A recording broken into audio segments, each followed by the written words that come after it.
환영에서 벗어나려면 진화 심리학만으로 부족하다. 앞에서 우리가 빠져있는 환영에 빛을 비추어야 한다고 했다. 그리고 원숭이의 애는 과학이 환영에 비추는 빛이다. 이것을 다윈의 빛 또는 진화론의 빛이라고 하자. 자연 선택의 관점에서 보면 왜 우리 마음에 환영이 심어졌는지 알 수 있다. 이제 우리는 그것이 환영이라는 근거를 과거 어느 때보다 많이 가졌다. 그러나 만약 당신의 목적이 자신을 실제로 환영에서 벗어나게 하는 것이라면 과학이 던지는 빛은 제한적인 의미밖에 갖지 못한다.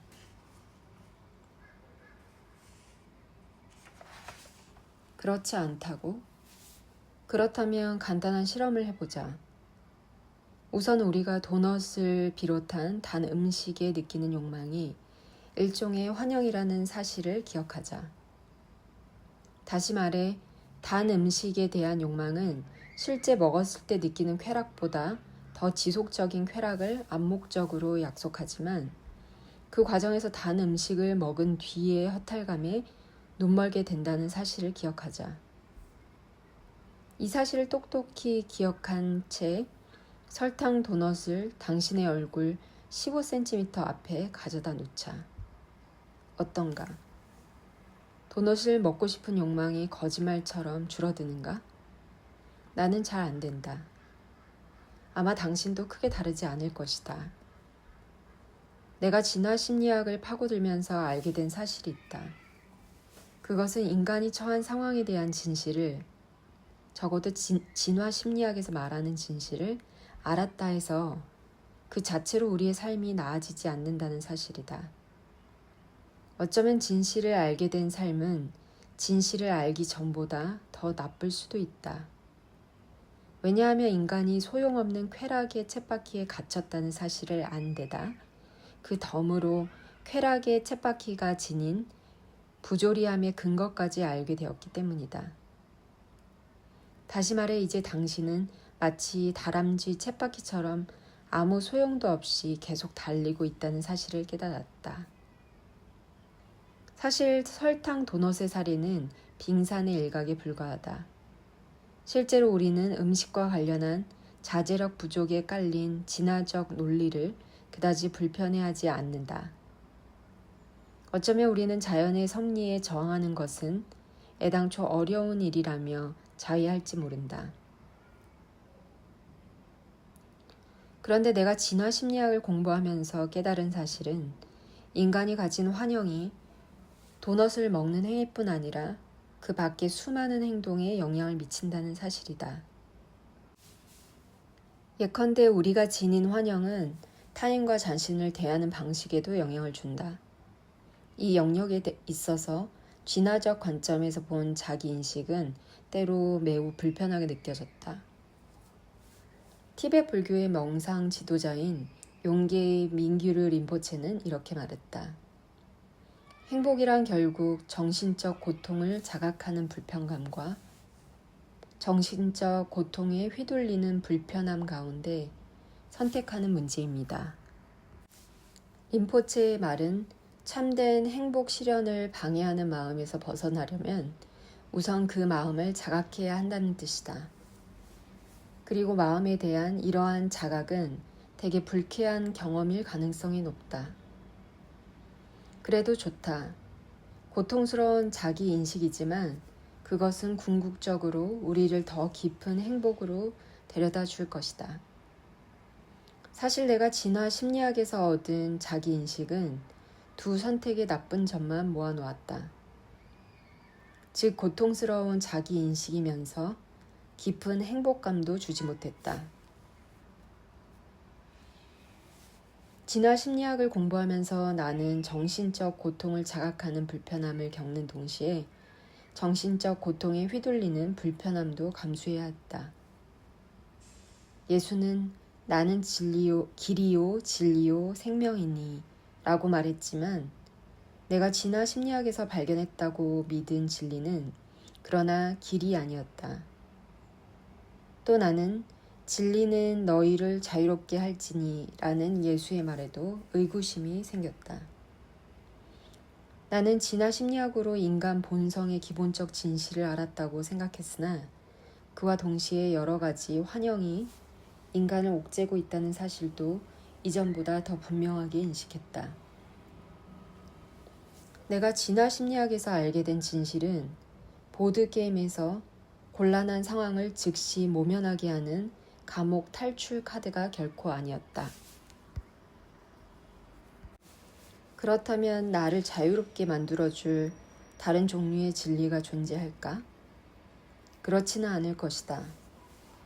적어도 과학에 있어서 또 다른 진리는 존재하지 않는다는 게 나의 생각이다. 자연 선택은 좋든 싫든 우리 인간을 창조한 엄연한 과정인 것이다. 그런데 도덕적 동물을 쓴 몇 년 뒤부터 나는 과학이 보인 진리를 실제적 목적에 사용할 수 없을까 궁리했다. 다시 말해 인간의 본성과 인간이 처한 조건에 관한 과학적 진실을 인간이 빠져있는 환영을 설명하고 정당화하는 데 그치지 않고 실제로 환영에서 벗어나는 데 사용할 수 없을까 고민했다. 그때 문득 그전부터 귀동냥한 서양 불교가 방법일 수 있겠다는 생각이 떠올랐다. 붓다의 가르침 가운데 많은 부분이 현대 심리학과 본질적으로 같은 주장을 하는 데다 내게 명상은 상당 부분 인간 본성과 인간이 처한 조건에 관한 진리를 깨닫는 또 하나의 방법으로 생각되었다. 거기다 명상은 이 진리에 관해 실제로 무언가를 해볼 수 있는 방법으로 여겨졌다. 그래서 나는 2003년 8월 난생 처음으로 무거운 명상 수련회에 참가하기로 했다. 매사추세츠의 어느 시골로 향한 나는 이메일과 외부 뉴스가 차단된 곳에서 다른 사람과 일체의 대화 없이 꼬박 일주일간 명상을 했다. 마음 챙김이란 무엇인가? 어쩌면 당신은 내가 참가한 명상 수련회로 심오한 변화가 일어날 수 있다는 사실을 납득하기 어려울지 모른다. 내가 참가한 수련회는 마음챙김 계통의 명상 수련회였다. 마음챙김 명상은 서양에서 인기를 끌다 최근에 주류로 부상한 명상이다. 마음챙김이란 마음챙김 명상으로 개발하고자 하는 마음 상태이다. 마음챙김은 지금 여기에서 일어나는 일을 주의를 기울여 알아차리는 것이다. 평소 덧씌워진 정신적 혼미함을 걷어내고 지금 일어나는 일을 분명하고 직접적으로 경험하는 것이다. 가던 길을 멈추어 잠시 장미꽃의 향기를 맡는 것이라고 할까? 그런데 이것은 마음 챙김에 관한 100% 정확한 설명은 아니다. 일반적으로 말하는 마음 챙김은 사실 명상의 시작에 불과하다. 그런데 그것은 어떤 면에서 오해의 시작이기도 하다. 고대 불교 문헌의 어디에도 가던 길을 멈추고 꽃향기를 맡으라는 권고는 없다. 이것은 마음챙김으로 번역되는 사띠를 주로 말하는 문헌도 마찬가지다.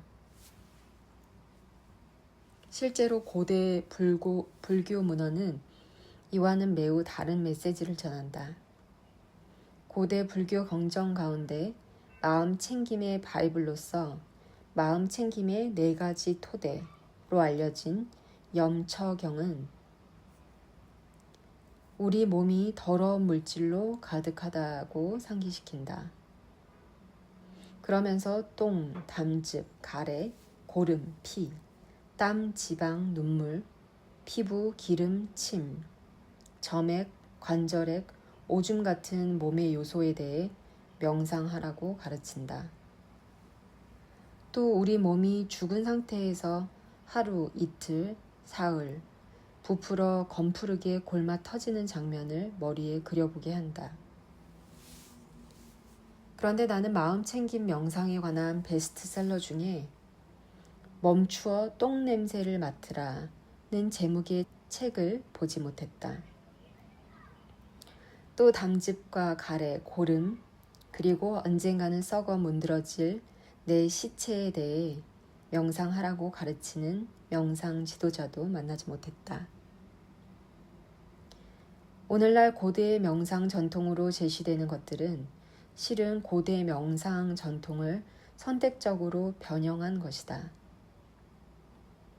그러나 나쁜 의도는 아니다. 불교를 현대적으로 해석한 이들이 제시하는 불교가 원래의 불교에서 가려 뽑은 것이라고 해서 그들에게 잘못이 있는 것은 아니다. 모든 영적 전통은 전파되는 시공간에 맞게 변화하고 적응하기에 마련이다. 오늘날 많은 미국인과 유럽인이 접하는 불교의 가르침은 그러한 진화의 산물이다. 우리의 논의에서 중요한 점은 서양에서 독특하게 진화한 21세기 불교가 현대의 명상 수련과 고대 불교 사상의 연결고리를 완전히 단절시키지 않았다는 점이다. 현대의 마음챙김 명상이 고대의 마음챙김 명상과 정확히 일치하지는 않지만 둘의 철학적 바탕은 크게 다르지 않다.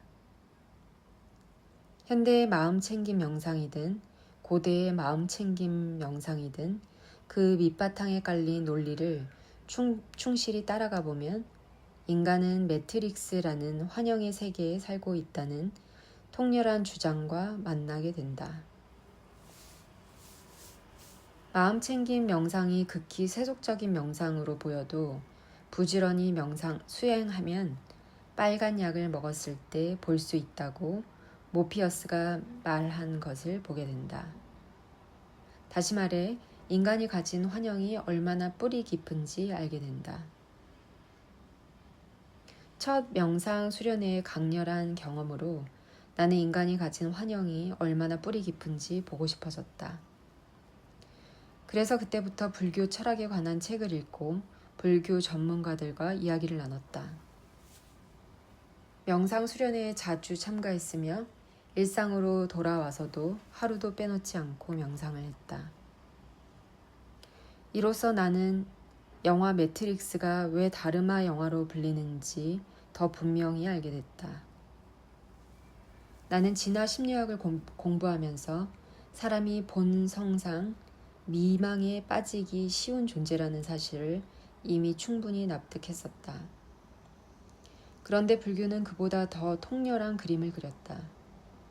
불교는 우리의 일상적인 지각과 생각에 우리가 아는 것보다 더 미묘하고 광범위하게 미망이 스며 있다고 보았다. 나는 불교의 이런 관점에 동의할 수 있었다. 이런 종류의 미망은 자연 선택에 의해 만들어진 뇌의 자연스러운 결과로 설명할 수 있다고 나는 보았다. 불교를 들여다볼수록 매우 급진적으로 보였지만 현대 심리학의 관점에서 살펴볼수록 불교는 내게 점점 더 큰 타당성을 지녔다. 영화가 아닌 현실 세계의 매트릭스, 즉 우리가 살면서 실제로 빠져있는 매트릭스가 이제 영화 속의 매트릭스만큼 생생하게 다가왔다. 현실 세계의 매트릭스는 영화의 매트릭스만큼 정신 착란을 일으키지는 않지만 깊은 차원에서 우리를 기만하고 또 궁극적으로 우리를 억압하는 매트릭스다. 따라서 거기에서 긴급히 벗어날 필요가 있어 보였다. 좋은 소식은 만약 당신이 매트릭스에서 벗어나고 싶다면 불교 명상과 불교 철학이 유망한 방법일 수 있다는 점이다. 물론 불교만이 이런 약속을 하는 것은 아니다. 인간이 처한 공경을 통찰과 지혜로 다루는 영적 전통은 불교 외에도 얼마든지 있다. 그러나 불교 명상은 그 바탕에 깔린 철학과 더불어 인간이 처한 공경을 놀랍도록 직접적이고 포괄적인 방식으로 다룬다. 불교는 문제를 명료하게 진단하고 그에 대한 처방을 내놓는다. 이 처방은 우리에게 행복을 가져다 줄 뿐 아니라 명료한 시야를 제공한다. 여기서 명료한 시야란 사물과 현상의 실제적 진실을 본다는 의미다. 아니면 적어도 사물과 현상에 관한 우리의 일상적 관점보다는 훨씬 진실에 가깝게 본다는 의미다. 최근에 몸과 마음의 치유를 목적으로 명상 수행을 하는 사람이 늘고 있다. 이들은 마음 챙김에 근거한 스트레스 완화 프로그램에 참여해 자신의 특정 문제를 명상으로 해결하고자 시도한다. 그런데 그들이 미처 모르는 사실이 있다. 그것은 명상이 매우 영적인 작업으로 자신의 세계관에 엄청난 변화를 일으킬 수 있다는 사실이다.